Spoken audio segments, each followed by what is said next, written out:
And good afternoon.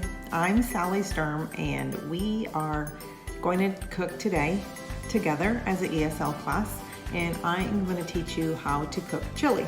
So this is one of my family's favorite go-to recipes, and the recipe meaning go-to is like one of our favorites that we all like and we all enjoy. And if you have a go-to recipe, it's one of your family's favorites, or if you have a go-to song, you know you already enjoy it and you like it. So that's the word or phrase go-to. That is my go-to recipe when I know I want a delicious meal, especially on a cloudy afternoon like today. So to get started, we need 3/4 pound of ground beef. So I bought some ground beef at the supermarket last week, but I didn't use it fast enough, so I froze it, and then I defrosted it in the microwave. So we are gonna ground the beef, and then it says to add 1 cup of chopped onion.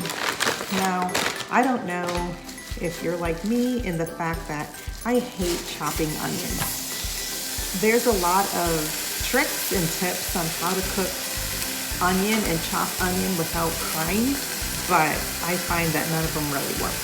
So I have a mini chopper that looks like this, and it has 2 buttons, one for a larger chop and one for a smaller chop.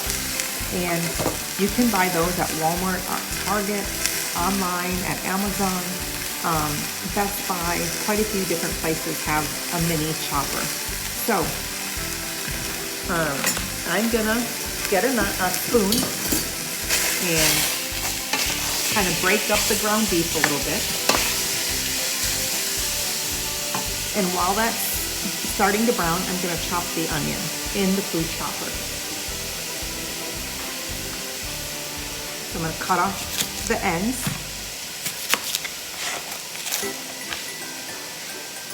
Cut it down the middle, and I'll cut the middle in half. So now I have 4 pieces, okay? I'm gonna peel the outer layer off because the mini chopper does not like to chop up those rubbery parts, which tend to be like the skin of the onion. And so I'm gonna put that in the food chopper, and soon we can add that to our chili. It's gonna get kind of loud, so you can mute me for 30 seconds or so if you want to.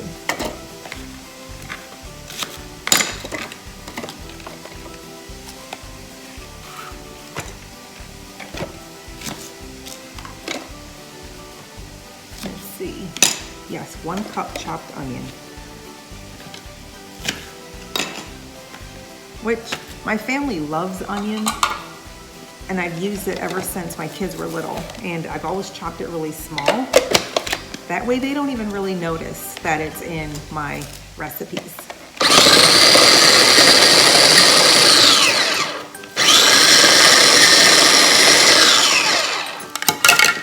So I'm gonna scrape the sides down just to make sure that I got it all.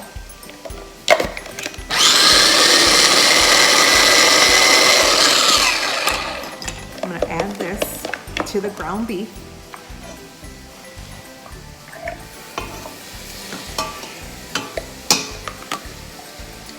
And that was about 3/4 of the onion. The next thing I'm gonna do is I'm gonna add, it says 2 cloves of garlic, minced. And if you don't know what minced is, it's when you not finely chopped, it's even smaller than that. So you can have a garlic press, and that will mince your garlic. Or what I like to do is, I find that at the grocery store, you can find garlic already minced, frozen in different cubes. And so I know Tom Thumb sells this in their freezer section in the doors. And each square is 1 clove. So it needs 2. You just peel the back off, and then you can pop them right into the pan, frozen.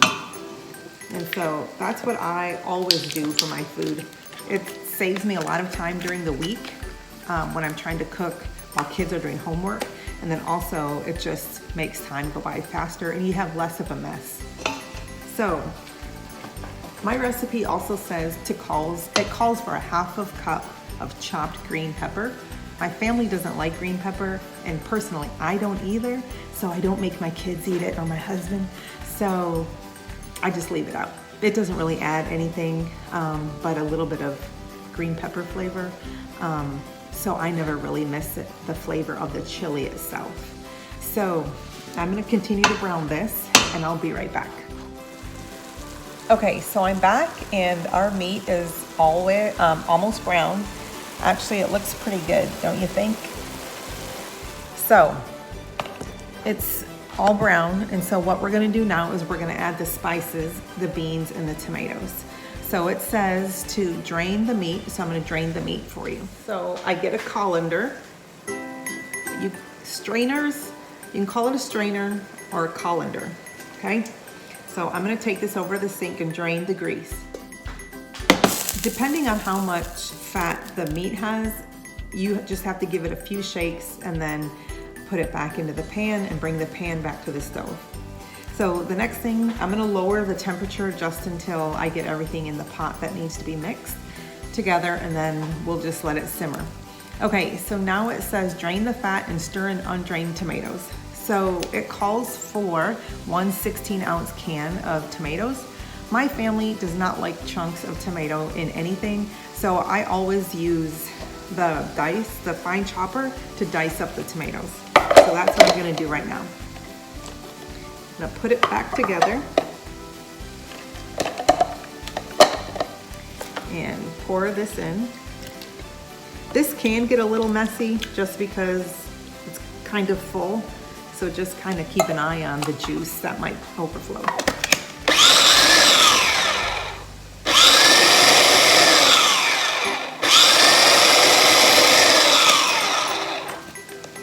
If I chop the tomatoes, my sons do not pick them out, so it's healthier this way too, that they eat them, right? Okay, so after I add the diced tomatoes, now we're gonna let's see, it says drain the fat, stir in undrained tomatoes, so I put the juice in there also, the kidney beans. So I have a can of, actually I don't have kidney beans, but in chili you can use any bean really, and it tastes great. So I have Bush's mixed chili beans, and it's just a variety of kidney and pinto beans. Pinto beans are what Mexicans eat a lot of, and then mild chili sauce. So I've never used this before, this type of bean, but I'm sure it's gonna be extra delicious because it has the chili flavor in the beans. So I'm gonna dump this can in.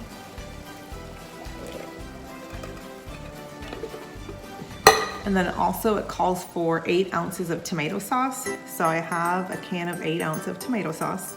I'm gonna open that with my can opener. Excuse my mess, it's getting a little messy. Let's see.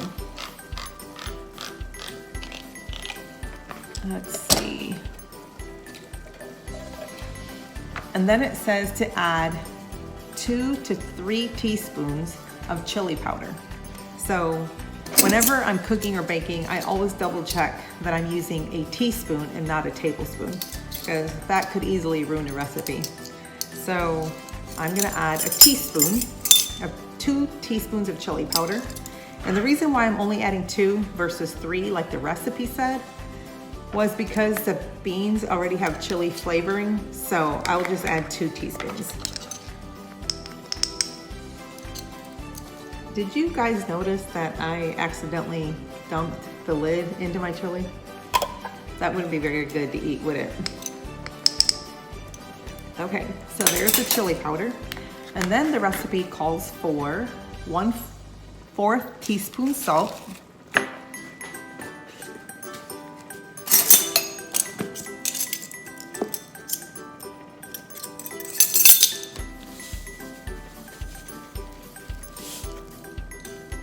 1/4 teaspoon pepper,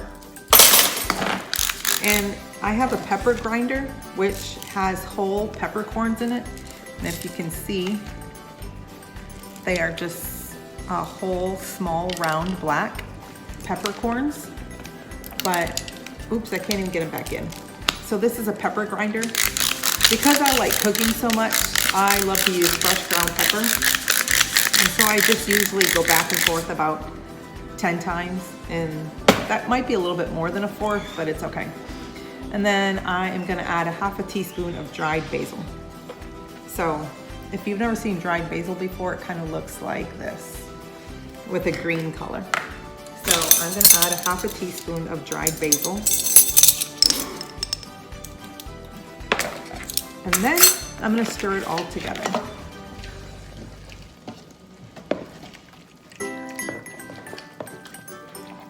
This is really a quick recipe, quick and easy recipe, because the hardest part about this is just making sure you have all the ingredients at home, which they're staples, pantry staples, which means they're usually items that most people have in their cupboard at all times.